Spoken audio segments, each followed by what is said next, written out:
Seguinte, Folha de São Paulo, há meses atrás, fez um levantamento dos poderes que poderiam pôr em risco a democracia. Pela primeira vez, o Supremo aparece pelo povo, eu estou falando do povo, entendendo que 63% da população brasileira acha que o Supremo põe em risco a democracia. Percepção do público. Percepção do público. Okay. Segundo lugar, é evidente que nós temos no Supremo, desde 2003, 7 dos ministros bons juristas que foram colocados pelo governo anterior, onde houve o petrolão e o mensalão. Isso foram realidades. Quer dizer, o Brasil foi saqueado.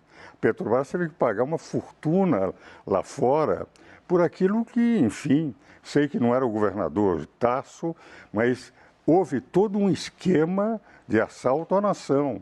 Naquele momento, nós tivemos alguns ministros, como Joaquim Barbosa, Carlos Aires, que conseguiram levar. Mas dentro dessa linha de, vamos ver, de o Supremo passar a ter um papel político, no momento em que se sentiu que eles deveriam enfrentar o presidente da República, achando, vamos afastar esse presidente, desmonetização de todas as redes sociais consideradas conservadoras. No momento em que, no caso do presidente Lula, o ministro Fachin é meu companheiro na Academia Brasileira de Direito Constitucional, grande amigo. O ministro Fachin descobre que o juiz Sérgio Moro era incompetente para julgar. Ora, em direito, qualquer aluno de processo civil, de qualquer faculdade de direito, sabe que a primeira coisa que qualquer juiz de direito faz é saber se ele é competente ou não. Foi argumentado em primeira instância, foi argumentado com 3 eminentes desembargadores do Tribunal Federal de Recursos. O Supremo, por 6 ministros, entenderam que o foro era competente e depois, embargos de declaração de habeas corpus. Quer dizer, é nitidamente o que eu digo o seguinte: quando o Supremo deixa a sua função de ser o guardião da Constituição, de ter o papel apenas de defensor da lei e passa a agir politicamente, porque indiscutivelmente houve todo um viés para que num embargo de declaração de habeas corpus, de algo que qualquer aluno de direito de primeiro ano sabe, que o juiz sabe quando é ou não competente, descobriram que o juiz Sérgio Moro era incompetente. E quando o ministro Lewandowski, outro grande amigo, temos também livros escritos, como tenho com Alexandre, com Gilmar, com 7 ministros, ele declara o seguinte, que todas as provas que estavam nesses processos, eu li os processos, não poderiam ser usados por nenhum dos juízes. Uma juíza de Brasília, como é que ela decidiu?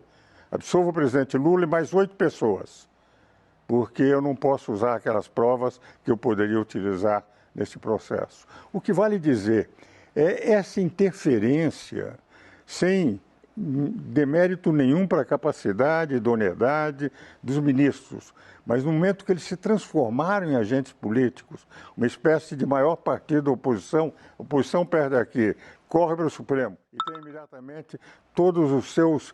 O ministro Randolfo, outro dia, disse algo que me impressionou. Eles receberam 3 ministros da Suprema Corte. O ministro Gilmar Mendes, o ministro Alexandre de Moraes, o ministro eu acho que foi Fachin, não, o Luiz Roberto Barroso. E quando saem, 2 senadores dizem o seguinte: o senador Renan Calheiros, agora eles sabem que não estão sozinhos. E depois diz o ministro Randolfo, o senador Randolfo Rodrigues, eu creio que é o nome dele, diz o seguinte: agora eles sabem que tem respaldo. Ora, o Supremo não tem que ter respaldo de senadores. Os Supremos, eles são os órgãos que examinam a Constituição, mas não são, na minha opinião, agentes políticos por uma única razão. Porque há harmonia e independência de poderes e o Brasil definiu na Constituição de 88 quais são os poderes. Poderes do povo, legislativo e executivo. Se mal, se em cada eleição se pode mudar. Poder da lei é o Supremo Tribunal Federal. Quando o Supremo se torna também um agente político, para poder interferir no processo político, eu não estou favorável, apesar de admirar cada um dos ministros que lá estão, até porque amigos meus, tenho livros escritos com 7 deles, mas eu entendo que os poderes têm que respeitar as suas competências e os eleitores é que devem decidir em quem é que tem que votar. Eu realmente acho uma infelicidade a gente ter que cortar o programa aqui. Nós temos que respeitar uma agrária e sinceramente, como jornalista profissional, fiquei... Bom, claro, estou apresentando o programa, estou falando de mim, mas eu acho que posso dizer isso em nome do público também, é extraordinariamente enriquecedor.